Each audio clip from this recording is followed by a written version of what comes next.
Hello, Dream Demons, and welcome to the Screams from the Basement podcast with Sam and Casey. This is a horror podcast in which two horror fans discuss all things horror, including news, recent watches, horror collectibles, and more. I am one of your co-hosts. I am the glove-wielding killer on this episode. I'm Casey Kelderman. And I'm Sam. And let's get screaming. Oh, dreaming. We probably should have planned this whole intro out. Yeah, we should have. You replaced one scream with dream, and then I replaced another one, but we weren't on the same page. We weren't on the same page. We will be for the rest of the episode, though, I promise, on this special edition of Dreams from the Basement. See what I did there? Dreams instead of screams. Yeah. They rhyme. They do rhyme. Why are we talking about dreams? What are the two movies we're talking about today on this episode? We are talking about A Nightmare on Elm Street, the original from 1984. Yes. The only A Nightmare on Elm Street that exists. Yes. And we are talking its sequel, A Nightmare on Elm Street 2, Freddy's Revenge. Freddy's Revenge. Yes. Yeah. Yeah. I got mine too. Yeah. My whip them out. Stack. Whip out those VHSs. My Freddy stack. I'm only missing 5 and 6. Uh-oh. I think we did the dream world already. Uh-oh. Am I cutting out? You were. I think it was catching up because you turned around. Oh, yeah. Yeah. Or Freddy now? Was getting you. There it is. Freddy's gonna get me. Yeah. Yeah, man. The only ones I'm missing are 5 and 6. I'm gearing up for them. One day I'll find them. One day you will find them. Maybe, Sam, in your dreams. Maybe. I'm going to put the glove away for now. Like, I can't click on anything. So the glove's going to sit here until later. Ooh. But Sam, we're talking Nightmare on Elm Street for the first time on this podcast. We're a year and a half. Crazy. Yeah, a year and a half into the show. We've talked about Freddy Krueger before. We talked about him when we did our, tier ranking of iconic horror slasher icons. He was in that S tier, the top tier. He might have been number 1. I don't remember. Yeah, I don't either. Probably was. Probably. But yeah, he's the GOAT, man. He's the man, and it's kind of crazy. It's taken us a year and a half to talk about the man in the red and green sweater. Yeah. Yeah, because we've done every other one, right? Except for maybe we haven't done Michael Myers. We have not touched Michael yet. Which, to be fair, there's only a handful of good Michael movies. Yeah, and the idea I have for those is not the ones people would first guess. But anyway, probably not. Look out for that maybe in October. That's what I'm kind of thinking. We'll touch on Michael before the end of the year. We will. And I think you guys will find those episodes probably more contentious than most. And that's mostly because Casey and I are almost exact opposite ends of the spectrum on that franchise. Yeah. Yep. There's like 2 movies we agree on, and that's about it. My pitch is for a certain trilogy, and it's not the latest trilogy. Yeah, and it's not my favorite. No. So but anyway, we're talking Nightmare on Elm Street. Sam, why are we talking about Nightmare on Elm Street? There's a million other movies we can touch on. People have talked about these movies to death. Heck, we've even done a podcast ourselves on at least Nightmare on Elm Street 2. But why are we talking about these two movies together? Well, we're talking about these because, A, it's been a year and a half and we haven't talked Freddy. And B, we have an event coming up at the end of this month that we're really excited for in Lincoln, Nebraska. Saturday, June 29th, we will be at the Joyo Theater for their Saturday of Screams. There will be a double feature of Scream Queen, My Nightmare on Elm Street, which is the documentary about Mark Patton from A Nightmare on Elm Street 2. And there will also be double featuring with it is Reunion from Hell 2, which stars Mark Patton and a whole bunch of Nightmare on Elm Street actors. Yeah, Lisa Wilcox, Danny Hassel, both in that one as well. Yeah. So we're really excited. We're obviously pretty freaking pumped to be talking to Mark and Hayden Newman, the director of Reunion from Hell and Reunion from Hell 2. Yeah. This is going to be a really fun time. And we kind of figured since we were probably revisiting Nightmare on Elm Street 2 this month anyways. We might as well just build a podcast episode around it. So, yeah, you guys did do a Backlot 605 episode on this, but that was were you not on that one? I was not on that one. I remember being a little pissed at you guys because I'm like, this is like my favorite Nightmare on Elm Street sequel, and you're gonna like not have me on the show. Yeah. Well, But, yeah. now Sam, we're making up for it for the past. The sins of the past are now kind of like Freddy Krueger coming back. You're the dream demon of this episode. Yeah, I am. You're coming back to get me. Yes, we're talking Nightmare on Elm Street 1 and 2, 1984, 1985. We're going to jump right into this double feature. Let's talk about our history with the franchise. I know we do this with every movie, talking about history with it, but I feel like both of us have a pretty deep and rich history with this franchise specifically. Like, what's your first like? What's the first time you ever like knew of Freddy Krueger or Elm Street, even if it wasn't watching the movies? I'd say my introduction to Freddy was definitely when Freddy versus Jason came out in 2003. Like up until that point, I don't know if I'd ever heard of Freddy Krueger. If it was like very peripheral. Mm-hmm. But that movie came out, and that was just the talk of like everybody wanted to see that movie and see what it was about. And so yeah, I watched that. That was my first Freddy movie. And then I went and I bought those like 4-packs from Walmart on DVD, and kind of burned through those later in high school. Like it wasn't an immediate binge afterwards, but I really fell in love with the franchise around when I was like 20, 21, when I moved out of my parents' place. The first movie I watched in my very own apartment was A Nightmare on Elm Street 2. Yeah. Because all I brought for that first night was literally like an air mattress and a box TV that had a DVD player built into it. And I opened my first box of DVDs, and the Nightmare franchise was right on top. I'm like, this is as good a place as any to start.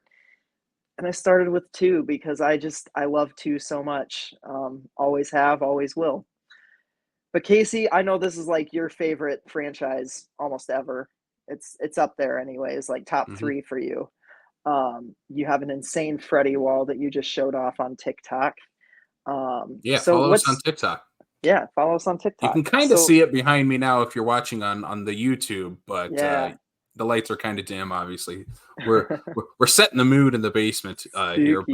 But go check out our TikTok, and you can kind of see the whole Freddy wall, as I've dubbed it here in my office. But yeah, the Nightmare on Elm Street franchise has a special place in my dreams and nightmares, I guess. The first time I ever was aware of it was just the title, A Nightmare on Elm Street. And as a kid, I had cousins who lived on Elm Street. And so I'd stay overnight there. And like, I didn't know anything about Freddy Krueger. I didn't know what he looked like. I didn't know what the story of the movie was. Like, had no idea what it was even about. But just that title alone, A Nightmare on Elm Street. And knowing it was a horror movie. And I was like, I can't stay here.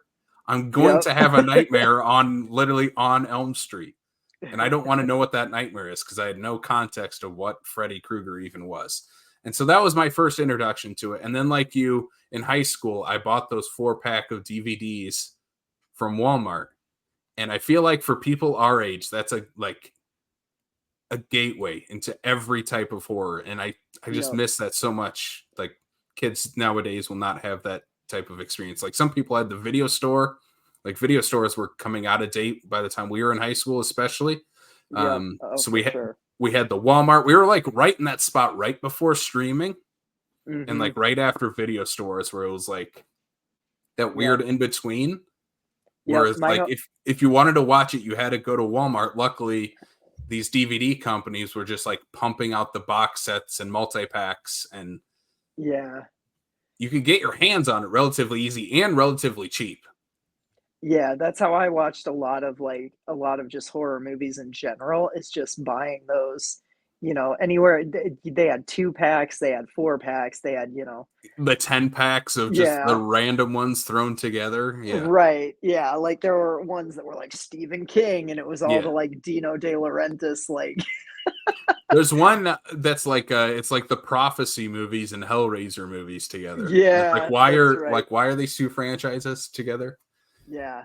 God, But it's yeah, so the first crazy. time watching it, I like got with a bunch of friends. We sat down and binged our way through the first 8 movies, and then we got through the Friday the 13th or the Friday the 13th movies and watched Freddy versus Jason. Like that was a whole like time period together where we watched those two entire franchises. And I just remember falling in love with the Nightmare on Elm Street movies, and uh, right away, I was like, Freddy's my guy. This is my guy. This is my series. The same feeling I got watching Star Wars as a kid Oh, was damn. Yeah. was the same feeling I had watching the Nightmare on Elm Street series. But Okay. as an adult, it felt like I was transported into this world that was not like any other. And it was like I wanna just be here. I want to live inside this world because it's so fascinating. The I guess like the what you can do inside this world was just endless to me and still is, and still what they could I hope what they eventually do with this franchise again and explore the dream world a little bit more. And just don't let Disney buy them. Let Disney keep their hands off it. Like unfortunately they got their hands on Star Wars, and we have modern Star Wars. But Yeah. uh modern Nightmare on Elm Street, we can talk about that later on once we're done talking about these 2 movies. But let's Is jump there a into modern one? Did they ever remake this? I don't think so. Sam, even that movie that's a joke that we're talking about was 14 years ago. So Yeah, that's fair. There's actually not. there No. is not a modern Nightmare on God, Elm Street. Yeah. it's crazy. That movie really put a put the final nail in the coffin on this one for a while, didn't it? Yeah, that one should have been called Freddy's Dead. Right. Yeah. Well, let's jump Uh, into it. 1984. We're also celebrating the 40th anniversary of this movie this hell year. yeah. That was just kind of happy accident. But 1984 is A Nightmare on Elm Street. Do we even need to get into the plot and who it is, and do we even need to talk about these movies? Well, yes, we do because we love them. But written and directed by the late great Wes Craven. The movie stars Mhm. Heather Langenkamp as Nancy Thompson, our final girl of this movie. Robert Englund as Freddy Krueger, Johnny Depp as Glenn, the boyfriend of Nancy, John Saxton, the great John Saxton, as Lieutenant Thompson, Nancy's father, and Amanda Weiss as Tina, Nancy's best friend. And right away, we jump into the plot of this movie. Uh, I kind of wrote up the little plot summary quick. I'm going to read it out. Yeah, Yeah, absolutely. it has like a little joke at the beginning. Is that okay? Yeah, that's cool. Okay. Joke away. Joke away. It's not really a joke, but it's like a play on the nursery rhyme. Anyway, I wrote down 1, 2, the greatest horror franchise is coming for you because this is the greatest. I mean, it's the best. That's an argument for a different day. Anyway, this is the one that started it all. Nancy and her friends are targeted by the dream demon child murderer, Freddy Krueger, who is a serial killer who dons an old fedora, a torn striped red and green sweater, and a deadly glove with razor blades for fingers, who murders these children, teens. I mean, they're teens. They're not children in their dreams. Yep. Yeah. I mean, to start off with this movie, how about the fact that Craven kind of does a modern day psycho riff where we are essentially introduced to a final girl in the very first scene of this movie. Yeah. Amanda Wiss is like set up as the final girl. Like Yeah, Tina as the main is the character. final girl. Yeah, she's the one that gets the dream in the beginning. She's the one that's trying to convince all of her friends that something weird is going on, and she's the first one that goes. Mm-hmm. Um, Yeah, it's crazy watching this movie, knowing what Wes Craven would do just over 10 years later with Scream, yeah, and it's as much as Scream is a riff on all of these slasher movies, and like especially Halloween, Yeah. it's very much has a Nightmare on Elm Street in its DNA as well. Yeah, absolutely. Well, Um, even setting up Amanda Weiss, Tina, as our main character, and she's so great in this movie. I don't think she she gets is. enough credit. I think she's so good. And it's like if we had followed her the entire movie, I would have no problem with that because I think she is genuinely a great character and a great Yep. character to follow in this. And I think she's great in the movie. The dream sequences that stick out to me the most in this movie are her dream sequences. Yes. Her first one is terrifying, and then I've All always of them thought are the scene in the terrifying. alleyway was Oh just yeah. skin crawling. And I know that's been called out in recent years for being something that's like maybe a bit cheesy and like, oh, the effect is weird. And it's like, to me, that only enhances it because it Yeah. has this like uncanny valley effect on it Yeah, where it's we're like we're talking about the fact with Freddy, like with the the shadows outstretched behind him, and he has arms. the outstretched arms like chasing after. That's Yeah, terrifying. I watched, yeah. rewatching it again. I was like, that it got under my skin again this time, and Hmm. I've seen this movie a million times, and it's like that still gets under my skin because, like you said, it's Yeah. just uncanny. Like It's it, really potent imagery. yeah, it doesn't look normal. It shouldn't. It's a dream. It's a nightmare. It doesn't need to look normal. It doesn't need to look perfect either as a special effect. Yeah. But it's just terrifying. Like imagine yourself in her shoes and you're in this nightmare and you look down this alleyway and there's this crazed maniac with a burnt face and a shitty fedora and he's chasing after you with his with his With his his long, with his windy arms. long windy arms like running like a monkey almost. Like it's Oh, yeah. terrifying. The part that Yeah. I think is hokey, but I still think is a ton of fun, is when he like just chops his fingers off and lets like Yeah. his green oozy blood come out of it. And it's Yep. like, yeah, even in the first movie, Freddy's just having fun with his victims.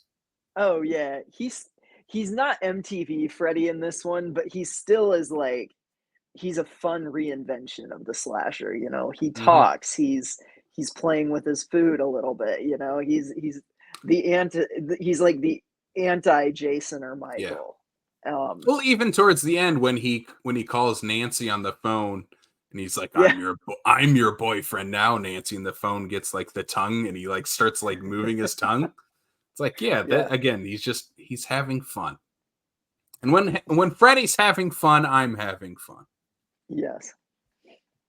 Yeah. The dream sequences, right out the gate, I mean, you and I were kind of texting back and forth as we watched these, and like right out the gate, like you said, these movies just they set up this dream world and like the dream sequences so well. Like this first movie plays so much with reality and like what's a dream and what isn't. I love the morning scene where after like the initial nightmare sequence where it's all faded and like sun like there's all that exposure and then it slowly kind of comes into like a deeper focus as the car pulls up to pick Tina up, right? And there's just this air of like are we still dreaming or is this real life throughout this whole thing, you know? And Hmm. it all has to do with that like kind of sun faded look that Craven does, and they do that throughout this entire series. I feel like maybe a little less in later installments, but it's still very present in the second one. That like hazy um, dreamscape kind of transition, you know? Yeah, yeah. It's crazy that right out of the gate, Craven just nails what this franchise is going to be. Even though he didn't want it to Yeah, be a franchise, he nails what was going to be explored in the further sequels. Because like when you watch like Friday the 13th, it's not till mhm, the third movie where you're like, okay, this is where hockey mask killing off teenagers and kind of fun and inventive ways. Takes till the yeah, third movie. Halloween, I guess, nails it right away. Like that one's a pretty. I mean, it's the proto slasher. It's the prototypical slasher. It's guy in mask kills teenagers. Like, I don't know how you can't get that right away. Yeah. But like by 1984, you've done everything you can do in the slasher franchise. Mm-hmm. You know, right after Friday the 13th and Halloween, there's so many knockoffs and same things of guys killing teens with a weapon. But Yep. here you have Wes Craven just, all right, what if we do that concept, but in your dreams? He kills you in your dreams, and you don't know when you're dreaming and when's reality. And he just nails it right away, just knocks it out of the park. And again, Freddy is still Freddy in this, but he's scary. He's not MTV Freddy dropping one-liners, but he's still having fun playing with his victims. All the ingredients that we would like associate with him when he becomes like pop culture icon Freddy are just present here in this first movie. And it's just fascinating that Craven just nails that right out of the gate. Oh yeah, even like the very beginning, the opening over the credits where you're watching Freddy construct his glove.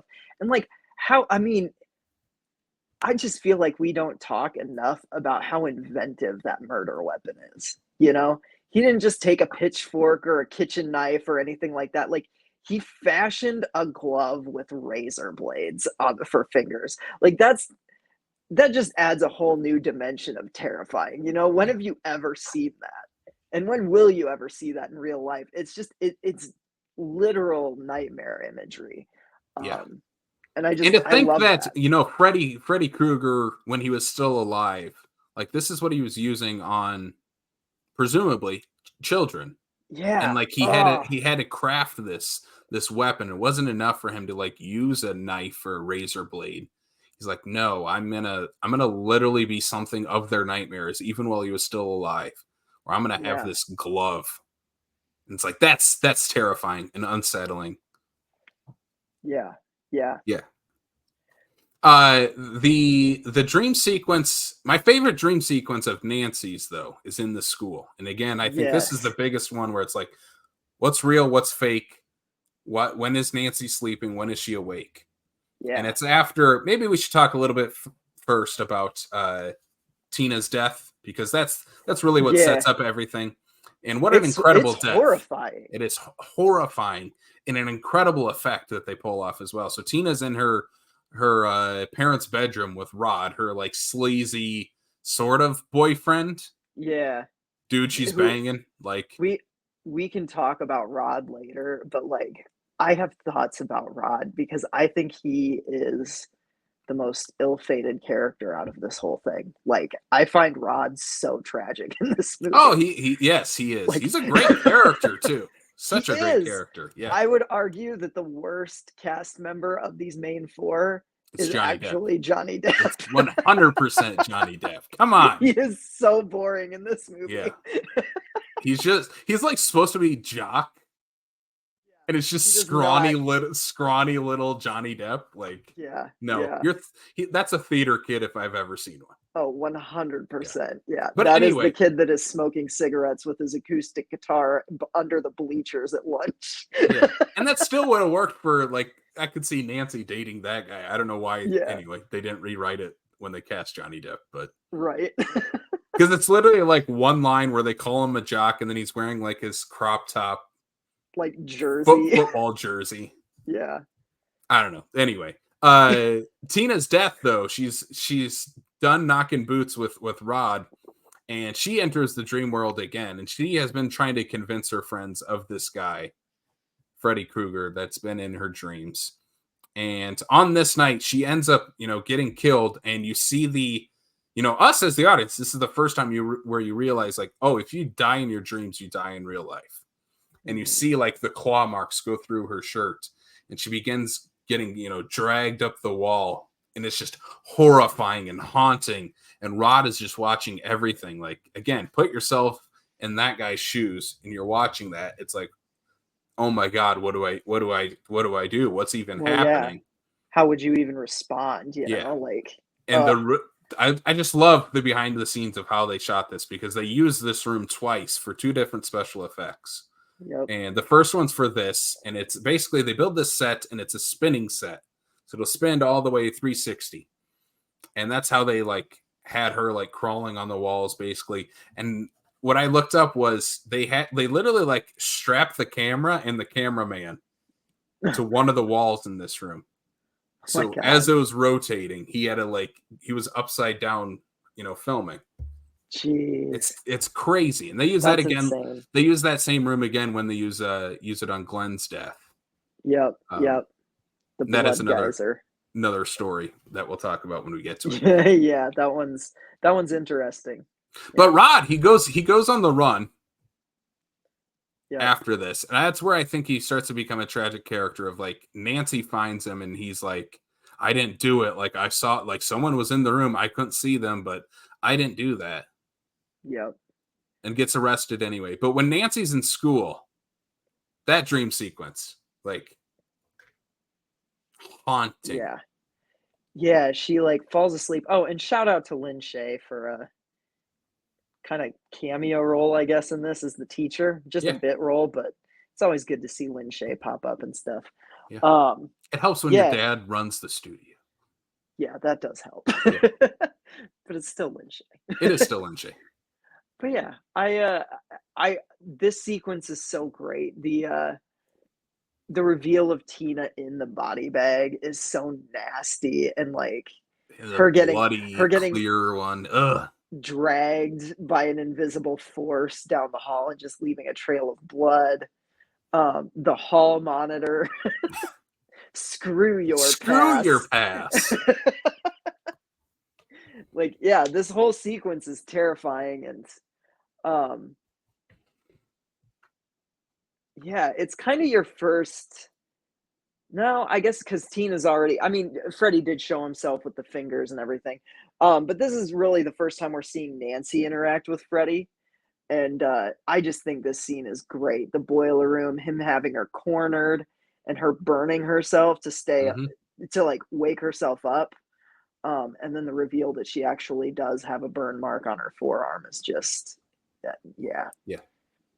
It's setting up so much stuff that pays off later on, not only in this movie but in the franchise. Like, she's daydreaming at school because she didn't get any sleep because her best friend was just murdered. Right. And so it shows like you are not safe anytime you fall asleep. If you fall asleep, he's gonna come and get you. Yeah. Even if you fall asleep at your desk at school, he's gonna come and get you. And yeah, the reveal of Nancy burning her arm and waking up and her realizing again where Nancy like takes charge of, okay, well, what happens in your dreams happens in real life. What happens other times when she dreams? She ends up like ripping part of his sweater off.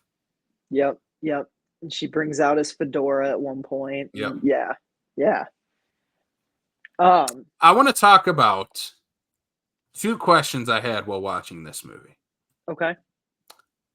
One is set up right, both are kind of right around this point. But right away, like when they're at Tina's house having like this sleepover, and Tina is telling Nancy about this dream, and Nancy's like, "Oh yeah, I've had that same dream."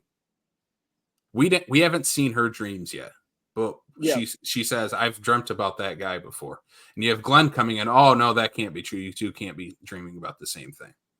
Mm-hmm. And the only time we ever see Glenn dream about him is when he dies. Yep. Was Glenn dreaming about Freddy before this? Before he died. There is a moment where he kind of has this look of realization on his face when they are talking about it on the couch, where he kind of has like this oh shit moment. And it's never explicitly stated. Yeah. So I'm wondering if he has been having these dreams, but he's just like brushing it off like, no, it's just a weird coincidence. Like, because there are people who would respond that way, where it's just like, well, this is just a crazy, like, this is too disbelievable to actually be true. So it's not, I also believe he'd be the character that like would dismiss it because he's like, I'm gonna scare myself if like this is true. Yeah, he's a bit of a wiener. Yeah, he definitely is. Yeah. He was definitely like, that's every time I watch this, I'm like, Glenn was having dreams about Freddy. Yeah, 100%. He was just as definitely long as having they dreams did. about Freddy and trying very hard to deny it. Yes. Um, yeah, yeah, And so the next question I have to pose to you. Let's talk about the adults a little bit yeah. because They you have all suck. They all well. I like John Saxon. Oh, he's an ass. No. I mean, I He like John Saxon. yeah I don't like his character in this movie. he is an ass. He doesn't believe anything that his child is saying. Yeah. He like doesn't know that Tina and Nancy are friends. Yeah, he seems very absent from the picture, Yeah, honestly. yeah, and her mom is not much better. She doesn't Yeah. have a great home life. Nancy does not No. have a great home life. I don't think any of them do. Like all of these adults are just kind of shits, you Yeah, know? Like they're just none of them like seem to have any genuine concern because if they did, they would be like, I mean, it takes her mom so long to be like, well, it's probably this guy that we murdered all these years ago. Like, yeah. he used to wear It's not a exactly what you. coincidence that the guy you've been dreaming about, who wears an ugly red and green sweater and a fedora, and has this very unique, one of a kind weapon, is the same one you're having dreams about. That you would have no idea. You should have no idea who this guy is. Yeah. I And then when she just tells him about him, like that leads to my next question. okay. Obviously, the backstory is that the parents of the children on Elm Street, some time ago, it's not really explicitly stated like how long ago No. it was, but at some point they found out who was killing all these children, and they found out it was this guy named Freddy Krueger. Like we said, fedora, sweater, had the glove. They like hung out in a boiler room because he's a crazy person.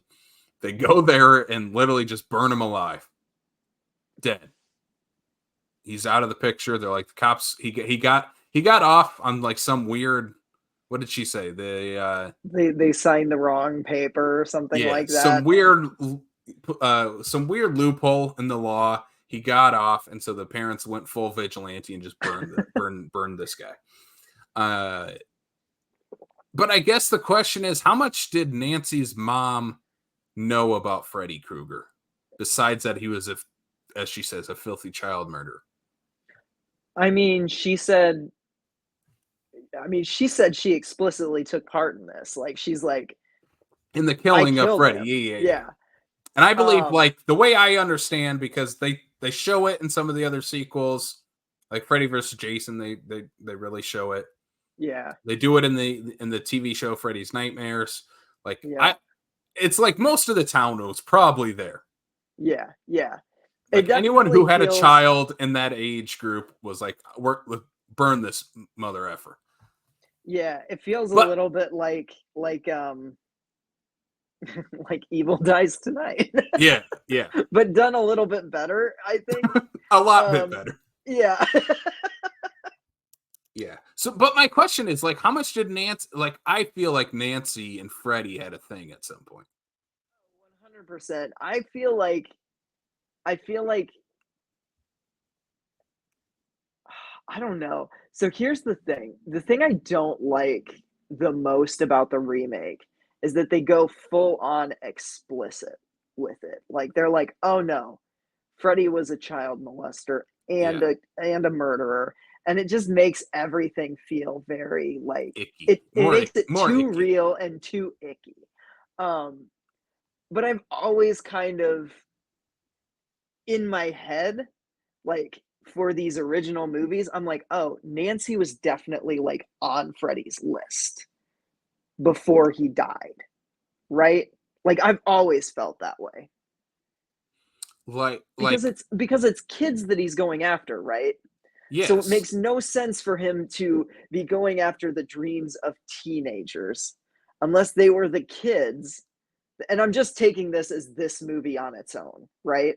Like before any of the sequels, because that's what Wes Craven had in mind. It was just this movie, right?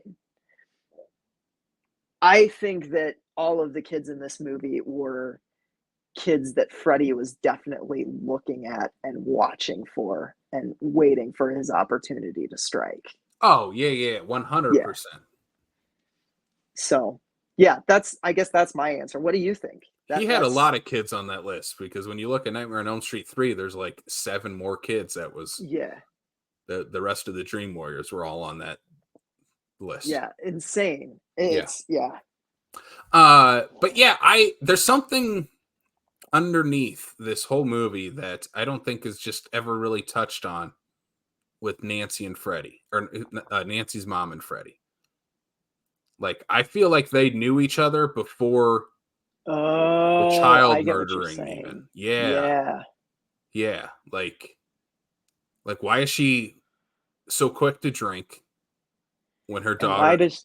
why does she have all of Freddy's stuff Why does too? she have Freddy's stuff? Yes. Yeah. At the end, Freddy goes after her, Yeah. and they like sink into the bed. Yep. Like, I feel like they were doing something together. They boned. They definitely did. Yeah. Maybe with the glove on. I don't know. I'm not here to speculate that part of it. But yeah, I think it's there. And watching it this time around, it was something I'd never really thought of before. But now I'm like, there's something with Nancy's mom and Freddie more than her knowing he was a child murderer and taking part in his killing. Like, she and Freddie were swapping fedoras. Yeah, Yeah. 100%. Okay. 100%. Yeah, yeah. I'd never thought I'm of not. that I'm before you not brought it implying up. like But some weird Star Wars thing where like Nancy's actually Freddy's daughter. no, Nothing no, like that. No, no, definitely no, no. not. Like maybe way before Nancy was even born, I was type about of to thing. say, I mean, clearly, like, Nancy's mom and dad are on the rocks. They've never had a great like relationship, so that kind of does open up the possibility of an extramarital affair, even. Yeah, with some So weird guy who hangs out in a boiler room. yeah. Gets Nancy's mom all hot and heavy inside that boiler room. Hey, it's that fedora. Maybe also before he got burned to death had a mustache. Maybe he was the Duke Silver of Oh Springfield yeah, or Springwood. Yeah. yeah. There's something there. There was something there. I could see England with a mustache playing sax in a jazz bar. Oh, I could see Freddy Krueger playing saxophone, like Yeah, 100%. with the glove on too. Yep. Yep, Freddie is Duke Silver confirmed. confirmed. Glenn's death, though, that's where we get the second part of that room I was talking about. And basically, what they did was Yeah. again they flipped the room upside down, and they literally just had like a Poured hose blood. with blood water coming through it. What they didn't realize is that it might like break the set, and it did, and it like shattered the windows and the door that was in there, and like caused a huge power outage on set. Yep. Yeah, it caused huge electrical problems. Yeah, that was yeah, But I mean, it's worth it. It's an incredible it's such a good sequence. It's effect. so good. Yeah. And again, how do you walk in that room as a parent and you're like, oh God, Right. I love the line that they have where it's like, "Well, what did the coroner say?" And they're just like, "Well, he's in the bathroom throwing up." like there's so much blood. Oh, yeah, It's 100%. like, That was definitely not just Glenn. no, definitely not just Glenn. It's like falling through the ceiling into the living room downstairs. Like that's how Oh much blood god, there is. yeah. That sequence is this or that little shot is disgusting. Yeah. Where you hear the dripping before and then it cuts to the like blood just leaking through and it's like, ugh. So And then saturated. and then Nancy goes full Macaulay Culkin in Home Alone. 100%. Oh my god, Chris Columbus. Wes Craven could have sued Yeah. you, bitch. John Hughes, you hack. Yeah. Screw you people. Yeah. Home Alone sucks.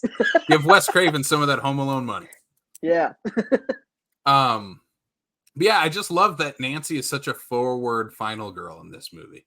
Yeah. Like She's very proactive. she's very proactive. And like I mean, she figures even out, before the taking Macaulay Culkin shenanigans, she is like trying to figure out how how to to stop get him. this. The like sleep, the sleep study sequence. Oh my god, that's so gutting. It's so terrifying. Watching her like struggle with like just I don't know. the idea of being sedated against will is like something personally that just freaks me the hell out. In general, that is just like a oh my god, no. And watching like that sequence, it just makes my skin crawl, you know? Even without all the Freddy stuff, I think it'd make my skin crawl, but Yeah. it just adds an extra layer to it, you Knowing that know? when they put you under, you're gonna dream about Freddy Krueger.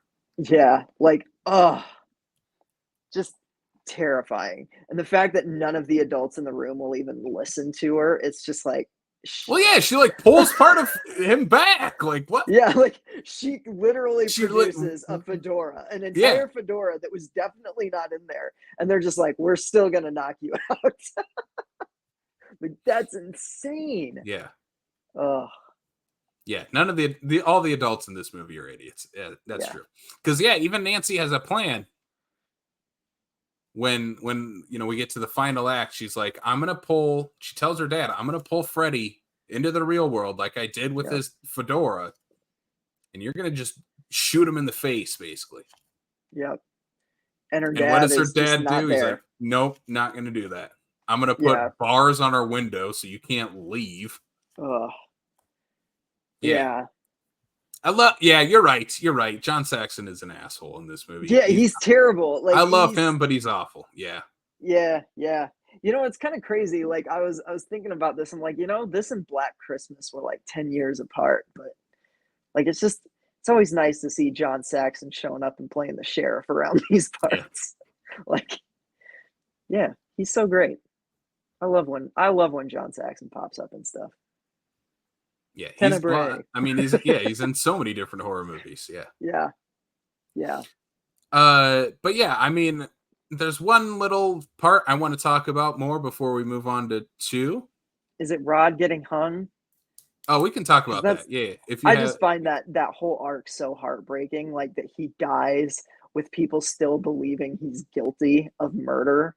You know, like and frankly, I don't think that's gonna change even after this, you know what I mean? Like, he's yeah. still gonna go down as that guy that murdered Tina, you know? Okay, I guess let's talk about that a little bit because at that point we're led to believe, yeah, Rod killed Tina, and it's believable still. And then Rod Yeah, hangs himself in prison, is what we're also led to believe. It's not until Glenn's death where it's like, how do you explain this?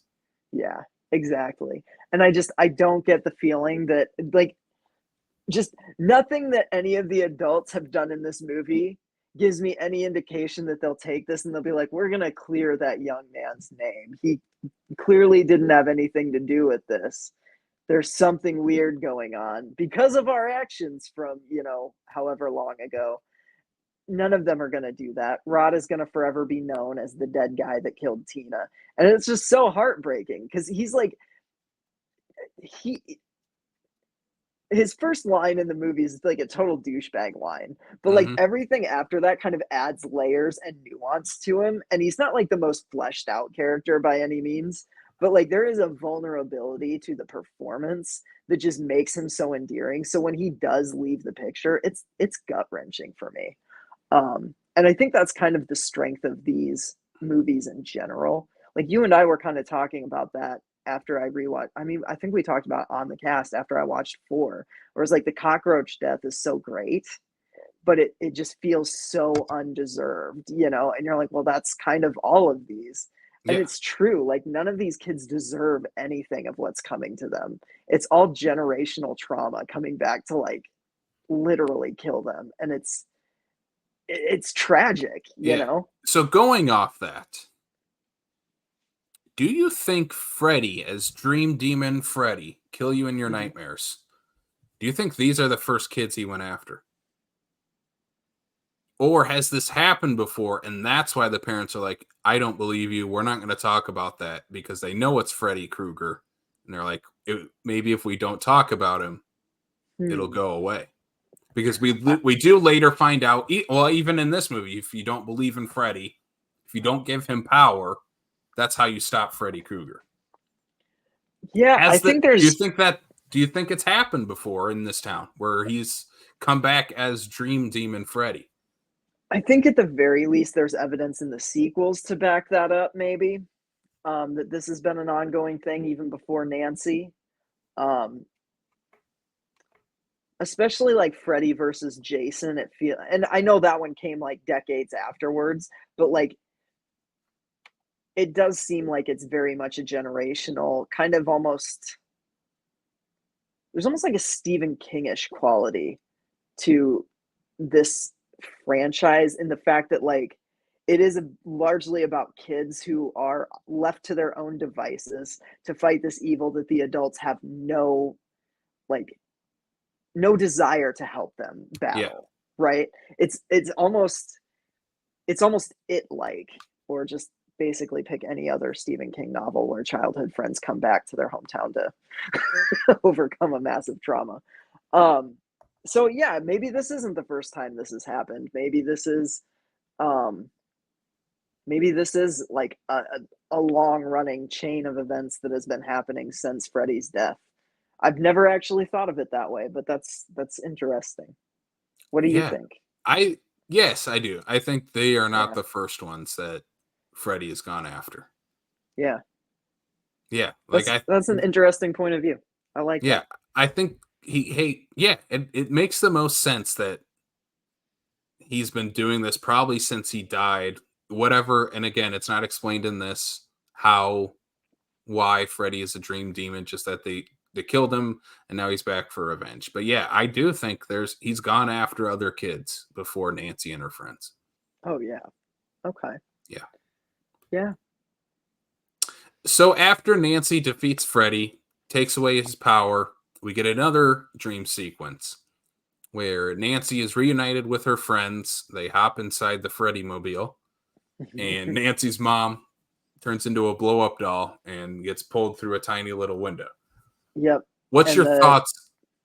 the convertible turns it like the Yeah, it's the convertible Freddy is mobile. red and it turns into Yeah. the Freddy mobile and drives away with them. I actually love this. I know it's a cheesy effect. There are a few of them. Like when Freddy pulls off his face, like it's a little like cheesy. Like Oh, there I are a like that one. few like oh, I do too. I like all of these effects. And part of like I think part of the brilliance of the concept is like even if the effect doesn't look totally real, it's a dream sequence. It doesn't have to look real. Like it's supposed to look uncanny and weird and like a little off-putting. So I don't know, the mom turning into a blow-up doll and getting pulled through the window, like it's unnerving to me. So I guess I don't mind it. I know It's you have an issue with it. I I do. I don't love it, and neither do yeah, I mean. This is a reshoot put on yeah, by Bob Shea. yeah. Wes Craven did not want this ending. He wanted a Nope, happy ending. I don't agree with that either. I nope. think it should be left ambiguous. What I wish the ending was, and they could have just done it because they shot it all, is you have the top of the convertible come over and you see the colors of Freddy, and they drive off and they're screaming, and you just have the mom like waving goodbye, Yep. and they just keep See, driving off, and you have the Nightmare on Elm Street theme play underneath. yep. I think that Don't would have don't been pull her through the window. It's just no, we didn't escape. We're still in a dream, and just keep driving off. yep. It would have been better, but I also don't hate the ending we got. I I'll take it. agree. I don't like the blow up doll. Yeah. I can forgive the arms, Freddy's goofy arms, but it just feels very cheap. Yeah. Whereas the other one doesn't feel cheap. It just feels like otherworldly. Yeah. That's fair. Yeah. But still, nonetheless, Nightmare on Elm Street. What are you giving this? How many Freddy Claws out of 5 are you giving a Nightmare on Elm Street? I'm giving it the full 5 Freddy Claus. A full 5 Freddy Claws. I'm gonna also give it 5 Freddy Claws out of 5. Yeah. It's a perfect movie. I love this movie. Even though I said that the ending is kind of cheesy, but I still love it. It doesn't destroy anything that happens before it. I still love so much of this movie. Yeah, it's a masterpiece of horror. It is. It just hasn't lost any of its potency in the 40 years it's been Yeah. out, and it's It's insane. It's insane how many times I've seen this movie, and on this rewatch, I was still like edge of my seat in certain parts. Like Well, I was think just of like, how many "Holy shit!" questions we brought up on this about like, what about this? What about this? What about this? Have you Yeah, thought of it this way? Like for it's a movie rich that we've for a both, rewatch. yeah, both that we've seen dozen times, like that's crazy. Yeah. All right, well, let's go to the next year, 1985, Nightmare on Elm Street 2, Freddy's Revenge, So directed by. Casey, oh yeah, Oh, no, you do your spiel. okay, I'll do the spiel and then we can jump into it. Directed by Jack Shoulder, written by David Chashkin. The Boo! movie's Fuck that guy. hey, he didn't know he was writing a gay movie Yeah, as bullshit. he wrote a gay movie. Anyway, the movie stars Robert Englund back as Freddy Krueger, Mark Patton as Jesse Walsh, who is he's the final boy of this movie. Kim Myers as Lisa, his girlfriend. Robert Russler as Grady, his boyfriend, and Clu Gulager as Mr. Walsh, Jesse's dad. He's so funny in this. He's so great in this. So after staying vacant for over 5 years, the Walsh family moves into the infamous Thompson house on Elm Street. Oldest child Jesse begins having nightmares of the infamous Freddy Krueger, who looks to take over Jesse's body and soul in this homoerotic slasher masterpiece, Nightmare on Elm Street 2, Freddy's Revenge. I'm so glad you call this one a masterpiece too, because let's be fair. It fucking is. This movie rules. It does, in fact, rule. Yeah. Yeah, the first time I watched this one, I still really liked it. I really enjoyed it. Probably gave it like a 3.5, was about what I was at when I watched it for the first time. Because again, I don't know what I was expecting. I loved all the nightmare sequences. I thought it was gross and terrifying in all the right ways, like the first movie. But again, I was kind of like, what's with them going to like this S&M bar? Why is there so many ass cheeks in this movie? It takes a hard left turn. Why does a bird explode? Yeah. It's a very weird movie. It is a very weird movie. Even in this franchise, it is the most out there of all of them. So that's kind of my thing. You know, like, if you've listened to this podcast long enough, you know that I am a person that loves the kind of black sheep entries of these slasher franchises. Like, I've always just loved when slasher franchises do something a little different. It's why Friday Part 5 is like maybe top 3 for me. It's why Halloween 3 is like one of my all-time favorites. And this one's like no different. It's so wildly its own unique thing within the Nightmare on Elm Street that, like, it's not necessarily the one that I'm always going to pick out of this franchise, but it's the only one that scratches a certain itch. You know what I mean? Mm-hmm. Like, because it's just like this one again. It's the second movie in the franchise. Breaks all the rules set up by Wes Craven in that first movie, though. Where now Freddy isn't just wanting to kill teenagers. He's not even wanting to kill, the people, the children of the parents that murdered him. No. It's just this random kid. All his children now. They're all his children now, especially this random kid who moves into Nancy's house, where Nancy's house becomes like the iconic thing of the franchise. Besides Freddy, it's the house. Yeah. And it's not even his house, it's just Nancy's house. But it's almost an Amityville horror movie rather than like it's and all of them do this The because, Exorcist, right? Yeah. And all of them do this afterwards. They refer to it. One of them even refers to it as, well, there's Freddy's house. It's like, no, he didn't live there. That's not his house. That's Nancy's house. But like, yeah, it breaks all the rules. He no longer just wants to murder these teens. He wants to have, he basically wants to possess Jesse and bring himself back to life. For what reasons? To kill children. To kill children, I guess. At a pool party. Yeah. Well, they're having a barbecue. Yeah. Oh my God. So that's my favorite sequence of this movie. I love the pool sequence. It's so much fun. Okay, I'm glad you say that, because there are people that are like, oh, it's so goofy when you have like 5'9" Robert Englund, like running around terrorizing all these teens that are taller than him. I'm like, okay, height does not necessarily make one scarier. Like, if you see Robert Englund and Freddy makeup running at you with a freaking claw, like, it doesn't matter how tall you are, like, that's Yeah. gonna scare the shit out of you. People saying it looks silly or goofy, I'm like, y'all are nuts. No, it This looks to me is like, incredible. this is one of the scariest Freddy movies. Like, this is almost as scary as Freddy ever gets for me, honestly. Yeah, yeah, and it's because he's straight up a demon in this movie. He's trying to possess someone. He's not He's just trying to kill Pazuzu. him. He's homoerotic Pazuzu. Yes. Yeah. And Jesse Walsh is our slasher Reagan McNeil. Except he's actually the main character in this movie, unlike The Exorcist. Yes, that's fair. Fight me, internet. Yeah, Reagan is not the main character in The Exorcist. Jesus Christ. Anyway, the opening of this movie is so good. I love the bus opening of this. Yes. And again, puts you right into this weird dreamlike state where Jesse like doesn't even look like Jesse in this opening. Yeah, he's got like his hair kind of greased and Yep. like, And then yeah. he's wearing a weird shirt like he doesn't wear the rest of the movie. Yeah, Like yeah, he feels like a dream character in his own yeah. dream.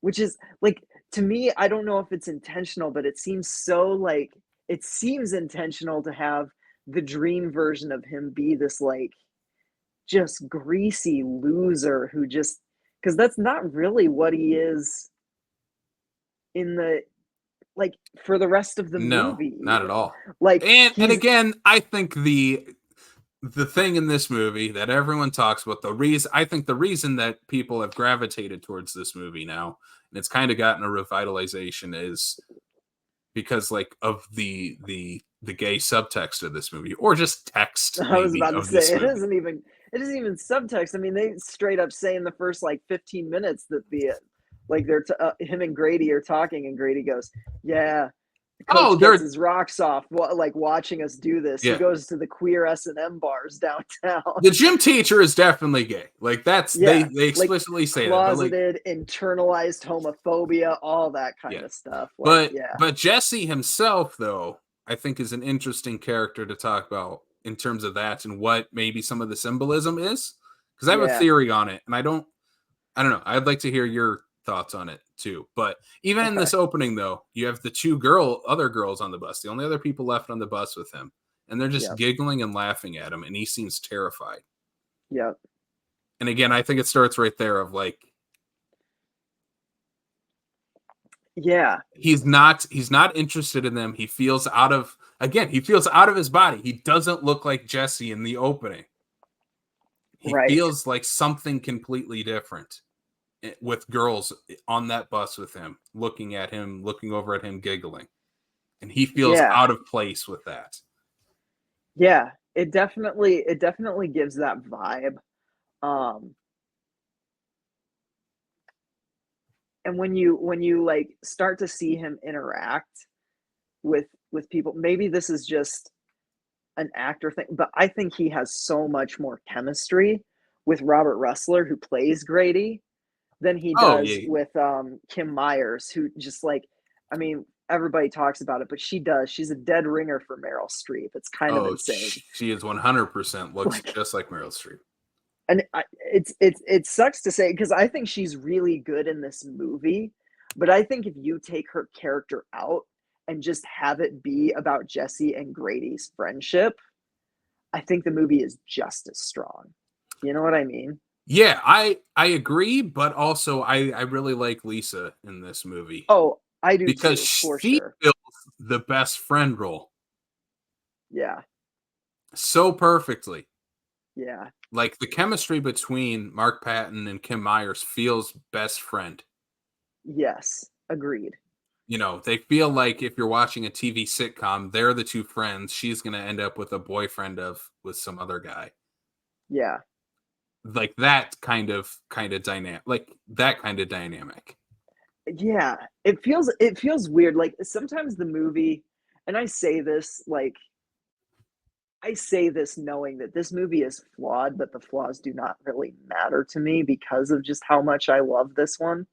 But like, it's so strange to me that they have literally in the first like couple of minutes where you're introducing um, Jesse and Grady and their relationship with each other. They are literally rolling around in the dirt, 30 seconds into our first like interaction between the two of them with, Mark's pants down around his Yeah. knees. And it takes until almost the third act before you even really see any kind of intimacy from Jesse and Lisa. And it's kind of an awkward makeout scene, Like She's definitely the one the entire movie trying to push for them two together. Like yeah. she's the instigator trying to start anything between the two.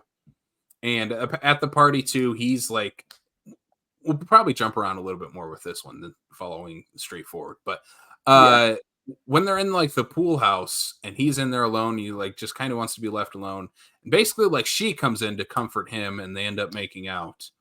Mhm. And he ends up like he like starts playing with her boobs and like starts kissing her body, and then gets the Freddy tongue, which is Yeah. an incredible effect. It's so good. It's so gnarly. But what does he do right away? One, it's like, yeah, he's scared because a giant, like, gross tongue came out of him. But also, he's like, Right. I gotta get out of here. Like, this Yeah. is too much for me. I'm I gonna go gotta hang get out out of with. here. I'm gonna go hang out with my guy friend in his bedroom. Yeah. I'm And it's gonna like, go wake up my sleeping dude friend who is not wearing any clothes underneath yeah, those blankets. Like it's frustrating to me the treatment that Mark Patton went through, especially at the hands of the screenwriter, because I'm like, this is all script level stuff. yeah. There's Even Robert is like, yeah, I thought that's the movie we were making. Like, yeah, like it's and he not wanted a to it's take it not a fur. He subtle wanted movie. he wanted to take it further too. And I kind of love that Robert wanted to go further with it. It does not surprise me. That sounds like a very Robert Englund thing to want to Yeah. like dive deeper into those themes. So when you get to Um, the scene of you've got the body, I've got the brain, it yeah. feels very seductive. And I've heard this movie referred to, I think Robert might have said this, where it's Beauty and the Beast is what Oh he played yeah. it as. But he at one point he wanted to put his glove inside of Jesse's mouth during that. Yeah. And I'm See, and like, I think that would have worked. I think it would have too, but someone on set or I don't know who was like, no, you guys cannot do that.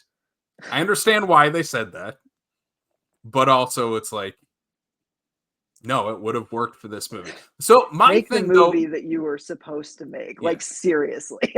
So my thing with this movie though, and I guess even the what would be considered the message of the movie is I think Freddy himself is the metaphor for being queer, where he is the quote unquote monster being let out. Yeah. And Yeah. you have, and where does Freddy come out? Where does he come into the real world? It's when Jesse is in Grady's room, Yep. in the guy's room after he ditches his Yep. girlfriend, and Freddy Freddy comes out. comes The out monster comes out. and penetrates his friend. Yes, Yep. I So that's where it's like maybe the screenwriter was going for some sort of text in this. I don't know if it's 100% like pro LGBTQ, pro gay. see, I don't and know if that's it is, but I think that's okay because you're still representing it. It's not necessarily representing it in a terrible way, there but I are think people that don't like that aspect of it though. I I've think you can known that. watch this movie without that stuff though too. Oh yeah, Yeah. 100%. I think that there are people that read it as like, oh, queer is monstrous, and that's not okay. And it's Yeah. not. Like there's Yeah. and that's where like this movie is kind of a struggle. Like I get the controversy. I get why there are people that like even people in the queer community that do not latch onto this because they're like, well, the messaging is pretty piss poor. Yeah. And I can't disagree with that, but I also there are times where I think it's okay to embrace things that are not a perfect representation because it's a step forward and it is still representation and you can kind of reclaim that and maybe even like reread that to or Yeah, like but you could recontextualize it to make it something else, so right? the recontextualization that you could look at too, because again, this is stuff that's not in the movie. Right, right. This is the subtext stuff. I think you can also look at it is if he doesn't, if Jesse doesn't embrace his true self, that's when the monster comes out. Yeah, Which I very think you well can could be. also Yeah. look at it that way. Yep. I agree with that. And I think too, like there's maybe even like a bisexual reading of this too, where like maybe Jesse isn't maybe Jesse isn't gay. Maybe Jesse is bi. Maybe Yeah. Jesse is struggling with the fact that like he's attracted to this girl and he likes this girl, but he's also very attracted to his like male friend. And I think that there's a really cool read there too, Hmm. where it's like sexuality is so fluid and Freddie's like maybe being the queer life coach Yeah. being like, hey, Oh, it's okay to penetrate your dude friend too, yeah. like 100%. Freddie doesn't take sides in this, though. oh Freddie yeah, is as bisexual as you can be in this yes, movie. 100%. I feel like this is the I don't know if I would consider Freddy Krueger himself a queer icon, but I think Freddy in this movie is a queer Yeah. Yeah. icon. He's gonna trade in that red and green sweater for a rainbow one of these days. Yeah. No, he is though, but like he's definitely the evil side of the coin. If you look at him and Jesse as two sides of a coin, he's the bad side of it, where Jesse is the light side of it, I guess. Where Freddy's like, I don't care if you're man, woman, well, or in his case, I guess, child. He's like, Ugh, I'm gonna yeah. kill, I'm gonna not that, but I'm gonna kill you no matter what. Yeah. Where Jesse's like, I don't care if you're a man or a woman, I'm gonna like be attracted to either one of you. Yeah. So there's so much stuff in this that you can kind of dissect and I don't know, take your own meaning. That's where the subtext comes in, is what is your own meaning? There's no denying that there is text in this movie. Oh, yeah, there's text. There's outright text. There's And also then there's subtext. yes. And Like and I like think I the dance sequence in Jesse's room yeah, where he's dancing to I the love that most scene. poppy song ever. I love that scene too. And he's so not so like you can tell that they just like had no music going for him and we're just like dance to what and like lip sync. And so he's just kind of like moving his mouth, Yeah. but He's there's like it Garth in Wayne's World, like he doesn't know the lyrics. yeah, it's so great. I Yeah. I love that sequence. I love the like the pop of the thing right before they enter the room. Yeah. Like the whole thing is so silly and so, but it's like it's a little bit like the Crispin Glover dance from Friday Part 4, like it's endearing and it makes you love the Yeah. character. Yeah. And again, he feels very teenager doing that. Yeah. Oh, yeah. Like Who who among us hasn't didn't cleaned have secret dance parties while they were supposed to be cleaning their room? that's what I'm saying. All of us dance in our room while putting our clothes away. We still might. I don't know. That's if you don't, you're a weirdo. That's all I'm Yeah. saying. If you don't dance while you're doing cleaning, like you're doing cleaning wrong. You're a crazy person. Freddy Yeah. Krueger probably doesn't dance when he's cleaning, and that do you want to be associated with him? No, Yeah. you want to be associated with Jesse. The scene in this movie, and I know I know you like this scene. I don't like this scene. Is it the bird? It's the bird scene It's so weird. I love it. because it is so weird, and I would take it in a movie that's if that scene was in a different movie and that movie was like boring and awful, I would take that scene because I was like, okay, that's weird and something interesting that's happening.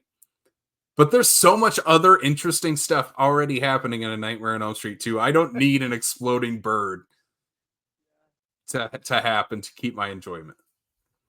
what I like about this scene is partially because I think it helps sell that this house is hot. Like this house is over a metaphorical boiler room, Yeah. as like Jesse is clearly seeing Freddy down in like his basement and things like that. And he's always sweaty, like he's always slicked with sweat.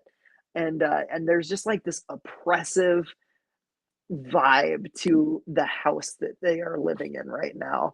And that bird sequence comes in right at the point where like Gulager is finally like, okay, maybe I should actually call someone about the AC. It is 97 degrees in here. And then the birds start freaking out under the tarp, and I don't know. I get But why people don't like it. I just think it's so like I don't understand the point of it. Like, are we to think Freddy is controlling the like? it's a Did one of the birds fall asleep and Freddy is in that bird's nightmare? That's what I'm wondering. yeah, that's what Because I want to see that. it is. Oh my god, dude, you cracked it. When they put the thing over, It fell asleep. the girl literally says, "We just put the birds to sleep. Be quiet." That's what happened. Oh my god. Yeah, and Freddy is is haunting the dreams of this bird. Yeah. That bird's mom, before it dropped that little bird as an egg, was part of the murder of Freddy Krueger. Holy shit. Okay, that just see, there is a reason for it. Yep. Like Jesse is the bird. It's like this is what's going to happen to you, and it is pretty much what happens to him. I guess so. I want to know what that dream sequence is. Like, what haunted that bird so much? And what happened in that bird's dream where it exploded? Because it explodes in real life. Well, and it kills its other companion in the Were they cage in the too. same dream too? Were they in the same dream? That's the question. Yeah. That's probably the biggest question out of both of these movies that I've raised on this. What were those birds dreaming about? Leave your comments. Leave your comments below. We want to know. Oh, But man. the ending in the movie in the boiler room, we get a full scale boiler room at the end of this movie. I don't love the third act of this movie. I think it might be one of the weakest points of the movie. I would agree, but Because it's it has basically some like decent stuff. the only thing Lisa does is like tell Jesse she loves him, and like Yeah. love conquers all, I guess is the message. And then Yeah. Jesse, like, they have this incredible effect. There's an incredible effect in the third act where like Freddy just melts away. It's so Yeah. good, it's so gross. And then you have Jesse like coming out of the like charred remains of Freddy. It's incredible. Do you think that was at all inspired by Ghostbusters the year before, where like Moranis and Weaver come out of the gargoyles at the Oh, end, because the effects are like weirdly similar. And when I yeah. was watching it this time, I was like, oh shit, that's like he's kind of getting his own like Rick Moranis moment. Yeah, because by the time they were shooting this, Ghostbusters had already been out. Yeah. Yep. Yeah, I think you're onto something there too. Just kind of, I don't know. It's a cool effect. I love it. I love when he's like they play with it, like they keep it heavily shadowed, so you're like, oh god, did like burning him alive not work again? You think it's Freddy, and then the face kind of like falls off in its mark, and you're just like, oh yay. Hmm. I don't know. I do think that the third act maybe goes on too long and gets a little monotonous, because it is just her chasing Freddy and basically being like, give him back, I love him. But then you But get the dogs, the two dogs with the human oh, faces, and it's those are so freaky. weird and freaky. Yeah. You get the little like, is there like a little rat that runs at her and like ends up like it's There's like a like a little monster rat there's like thing. a demon rat and a demon cat that like kills it, and they come Yeah. out of nowhere. Yeah. I don't know if it was Freddy's pets or I don't know. Who knows? Oh god, that would be a great spin-off series, Freddy's Pets. Freddy's pets, yeah. And it has the two dogs, the cat, And it the has the mouse, bird the dream. birds. Yep. We're on to something. Hey, New Line, what's up? You want to have a spinoff called Freddy's Pets? Hey, there's a way to reboot Elm Street without needing to bring Robert Englund out of Freddy retirement. Or we make it an animated show and he can just voice Freddy. Oh God, that would be awesome. Yeah. New line, hit us up. Hit us up. What's up, Bob Shea? Genuinely. But yeah, I think this has a better cliffhanger ending than the first movie, though. I think it does have that over the first one, where again we're on the bus. You have, I don't even know, like Lisa's best friend, other friend. Yeah. The girl that's just kind of like, oh, you should talk to Jesse. Yeah. Oh, you should hang out with Jesse. Have you guys boned yet? Jesse. Why haven't you boned? She's so nosy. Yeah. She gets Really Freddy's glove right through the chest. Grady. Oh God, yeah. Yeah. It's incredible. And then they drive off into the deserts of Illinois. Yeah. Or where are they? They're in Ohio. Springwood? Ohio. Yeah. Yeah, Ohio. Yeah. That's what I love about these movies. They're all supposed funny. to take place in Ohio. There's so many like palm trees and bright blue skies the entire time. Yeah, these are not Midwest homes at all. That is not Southern California. That's not. No. So Lisa's friend, though, the one thing that I didn't talk about, there's a scene earlier where she asks Grady to the party and Grady just like blows her off. Do you remember that? Well, he says he's grounded though.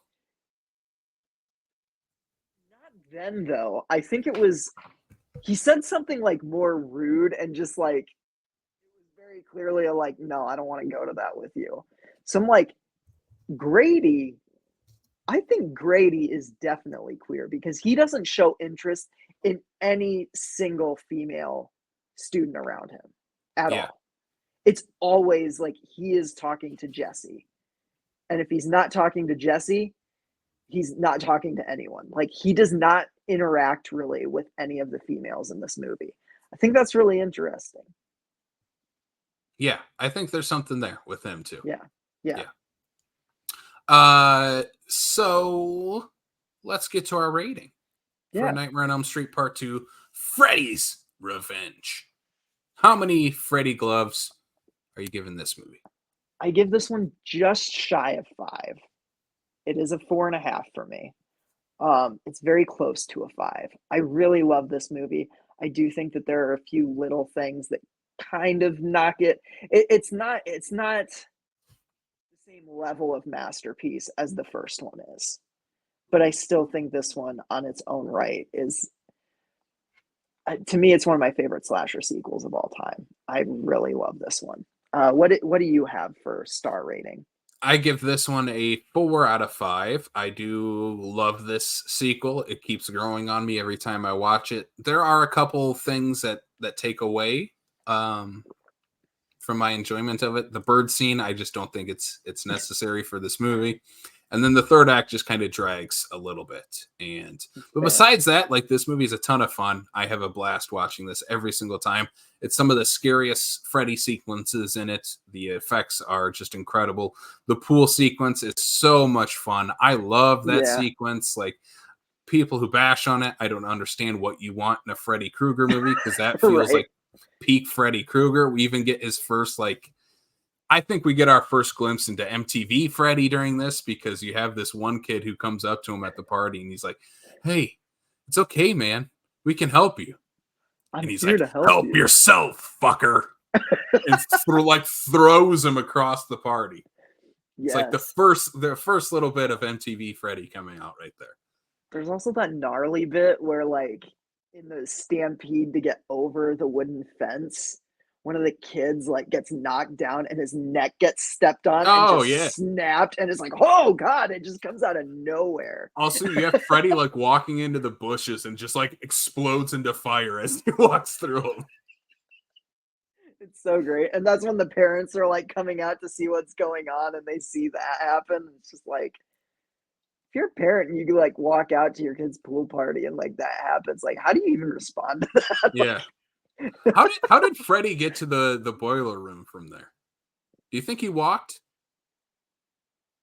Probably. Took some dude's car? Like, because he's in the real world. It's kind of iffy what powers work and what ones don't. I assume Yeah, he that's can't true. teleport because he's still in like part of Jesse's body. Like he has to play a little bit with real world physics. Definitely had to walk there or I like think he probably took stole a a kid's cab. bike. Yeah. I think I, there was probably a kid riding a bike late at night, and Freddy just pushed him off and went, "Ha ha!" no, and got he on it and killed that rode kid away. first. He definitely killed the kid. We already know he does that. He He killed the kid. clotheslined him with his razor fingers. Yeah. Took the kid's head off and then stole his bike. And the kid was played by Ron Sloan. And then that's the sequel to that's how we get Dylan's nightmares. Yes. Yeah.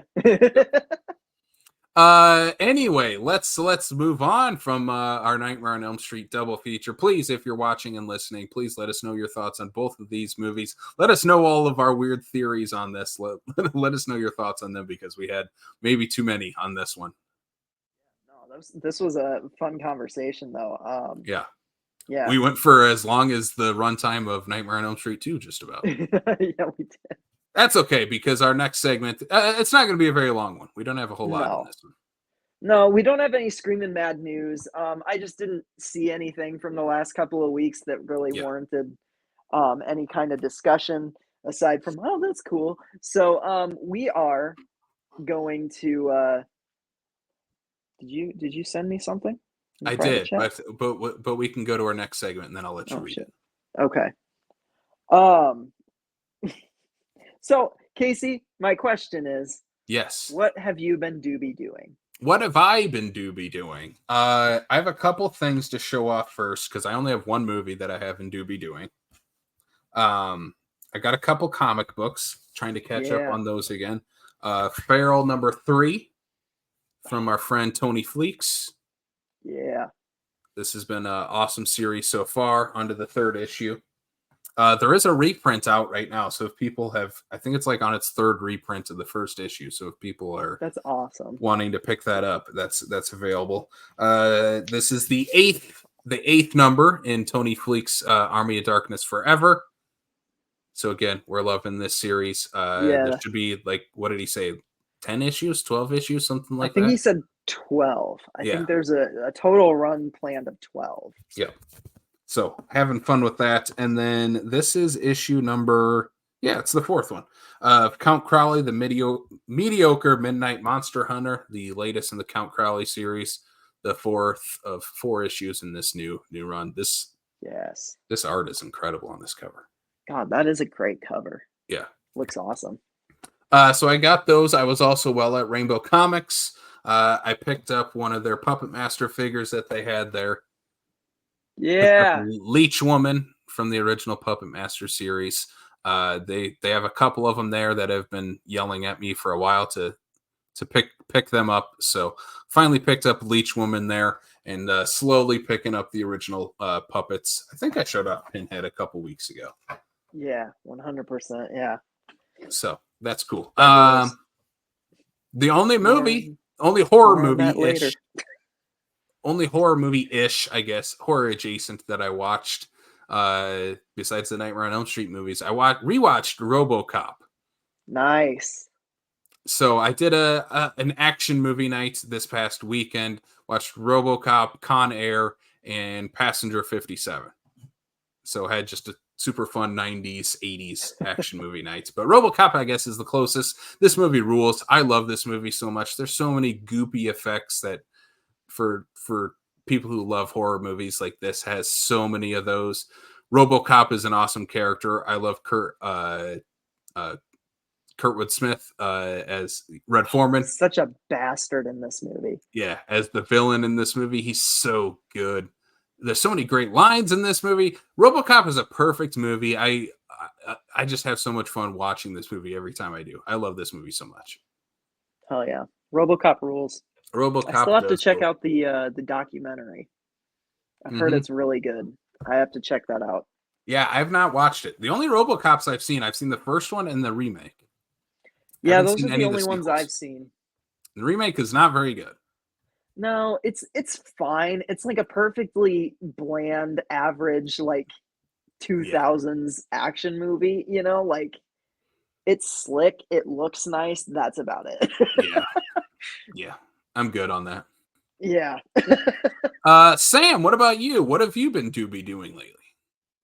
I have 4 brand new watches that I've never seen before. Um, I watched the recent release of Netflix's Under Paris, which is the shark movie where a shark is trapped in the Seine River in Paris. Um, Not gonna spoil anything for this movie. I'm just gonna say the 3rd act of this went to wild places that I don't think I've ever seen before in a shark movie. Um, the final shot of this movie had me dying for a sequel. And quite frankly, this one's been getting kind of lukewarm reviews. I loved Under Paris. And I'm a mark for shark movies, so take what I'm saying with a grain of salt. But I genuinely thought Under Paris was like one of the most intense and inventive shark movies I've seen in a while. It would make a great. Have you ever seen the movie Amsterdam? Joe Mm-mm. Bob played it like last season, I think. Um, so it's an action slasher basically about a guy who is in the Venice waterways, basically killing scuba Mm. divers and swimmers and things. And it's about the cop that's trying to stop him. And that's what Under Paris is, but with a fucking shark. So yeah, I really dug it. It's on Netflix. Um, and I just yeah, I think this movie ruled. Really excited for people to see this one and see what they think of it because it's dumb, but it's a lot of fun. So yeah, a couple of great action set pieces in it. And like I said, 3rd act is just it's great. Um, I've continued my Hellraiser, my slow go through the Hellraiser franchise. I watched Hellraiser 3 Hell on Earth. Oh my Yeah. god, I love this movie. This movie rules. CD Cenobite, so cool. Everything about this one, it's not it's not thematically resonant like the first two. It's very much a oh, this is the popcorn horror version of Hellraiser. And there are definitely moments where it's like, oh, the filmmaker thinks they know what made Hellraiser popular, but they don't really. Um, but that said, the 3rd act of this is bananas. There's a sequence in a church with Pinhead that just is the best thing Hmm. ever. I loved it. So yeah, Hellraiser 3 Hell on Earth. Not the steep drop off that I thought I was gonna get after Hellbound. So yeah, excited to watch 4 in space. And then I'm sure after that the drop off will be immense. And I'm okay with that. I'm just gonna keep going with these until I can't, until I tap out. Yeah, I've So only made it through the first 3, and I've never gone on past that. So maybe we need to go on this journey together, Sam. maybe we do. I recently watched Boy Kills World, the Bill Skarsgård action flick that is voiced over by H. John Benjamin, aka Bob from Bob's Hmm. Burgers. Um, this AKA movie is Archer from Archer. from Archer. Yeah, I mean H. John Benjamin. If you know his voice and you know him from like those comedy shows, this movie is gonna have some laughs for you because it's really great to watch like gory hard R action movie where it's like H. John Benjamin is the internal monologue of the action hero that you're rooting for. Um, the fight sequences in this are incredible. My biggest complaint with this one is it's like an hour and 50 minutes long and it feels it. Mm. There is a tighter edit of this movie that is like a certified like 4-star banger. As it is, I gave it a 3.5 because I had fun throughout the whole thing, but it was just more of a like this could just in general. There's nothing that I would cut out of the movie. I just think it needed to be a little tighter than what it was. So yeah, still very much recommend Boy Kills World. I thought it was a lot of fun.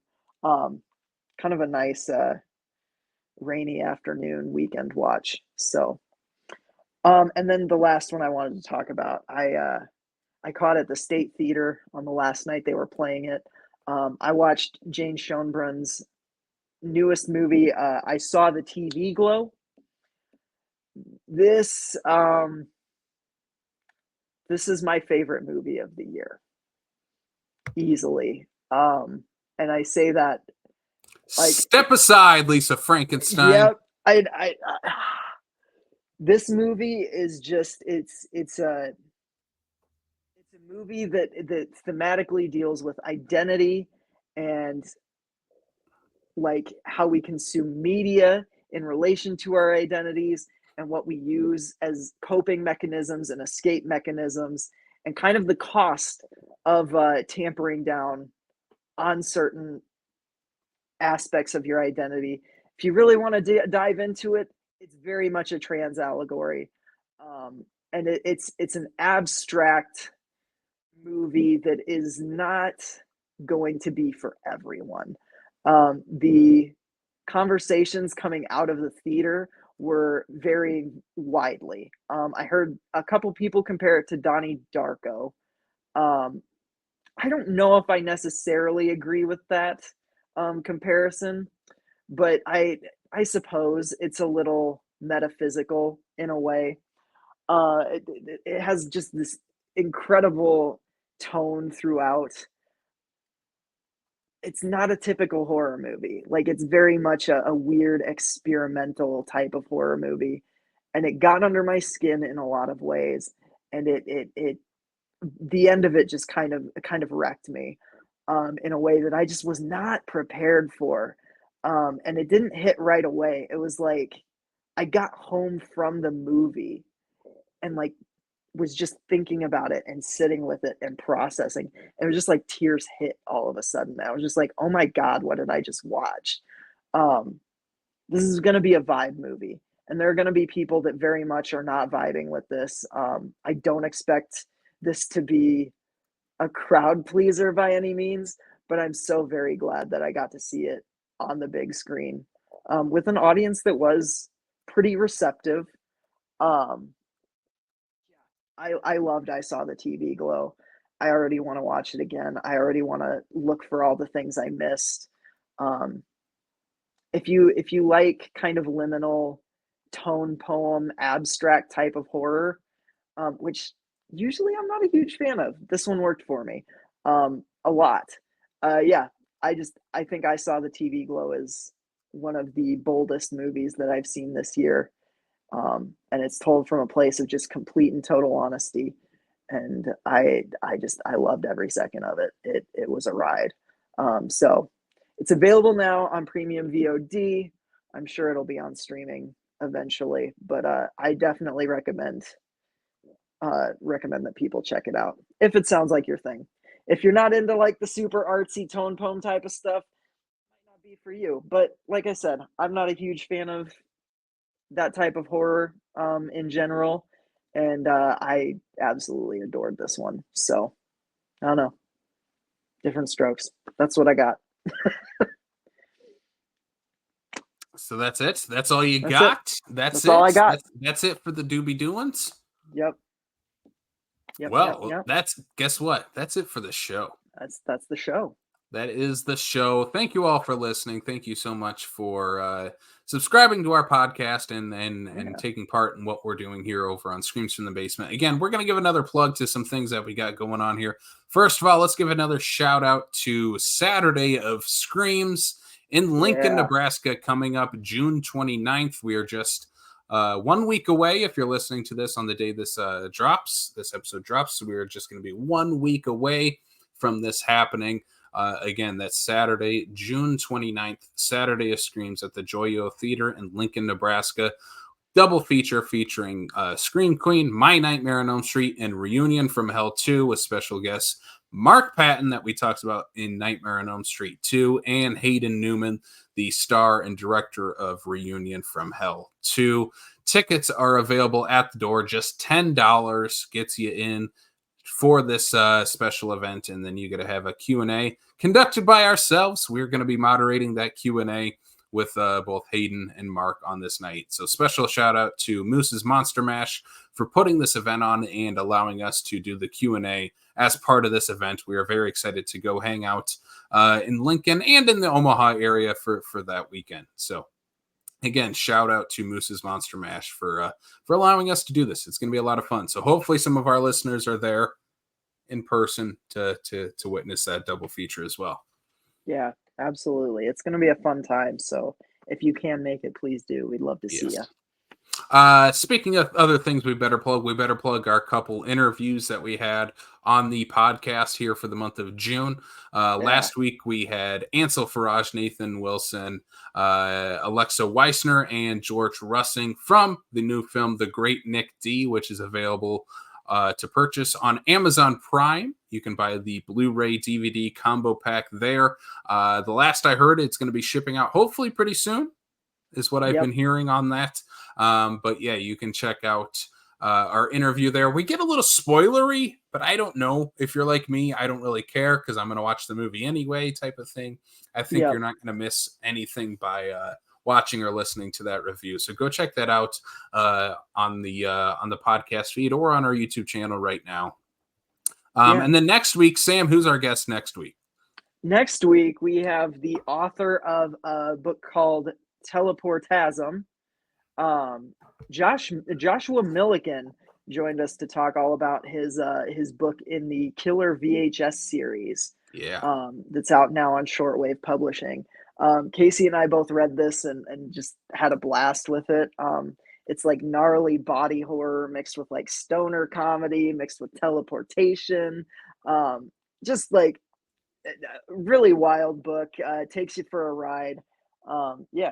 And it was such a fun interview. Joshua was he brought the energy. It was great. So definitely be on the lookout for that one. That's a pretty fun interview. So Sam, let's wrap this thing up. Thank you all for listening to the Screens from the Basement podcast with Sam and Casey. Sam, where can they find us online if they would like to follow us on the social media? Well, if you want to follow us on social media, we have accounts on Facebook, Twitter, Instagram, and TikTok. We are active on all platforms. You just have to search Screams from the Basement. And if you like this podcast, if you like this show, be sure to follow, subscribe, do whatever to support the show on your favorite podcast networks or podcast platforms, including Apple and Spotify. And also YouTube. Subscribe to us on YouTube. Every little subscription, follow helps. Leave us a review. Nice 5-star review. Doesn't have to be nice even. It doesn't have to be nice. You can leave us your weird theories about what the birds were dreaming about Nightmare on Elm Street 2. Just leave a 5-star review if you do that. Two more things we got to throw out here. You can pick up exclusive Screams from the Basement merch, including t-shirts, hats, which are brand new, totes, and so much more on our TeePublic store. Again, you can find the link to that on our social media channels, or if you go on to TeePublic's website, teepublic.com, and just search Screams from the Basement, you will find us there.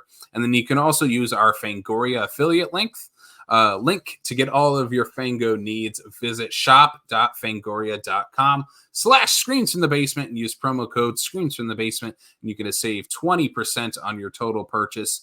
They have some awesome new stuff out right now, including some stuff featuring Maxine on the cover of the latest issue of Fango, and you can pick up a brand new Fango shirt as well based on that cover. So that's some cool stuff. Again, use our affiliate link that we have in our description of this podcast or on our social media platforms. You can find the link there as well. Absolutely. All right. Well, let's wrap this thing up. Sam, give us that sign off.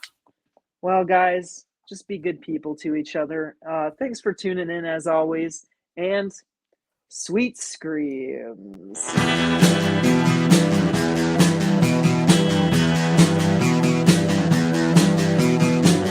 You're listening to the Prescribed Films Podcast Network, home to hundreds of hours of free podcast entertainment. The shows on this network all have a common goal, providing you with the best discussions about movies and other forms of entertainment media. The PFPN hopes to fill your earholes with audio joy. Visit our website with links to all the other amazing shows at www.thepfpn.com. Thanks for listening.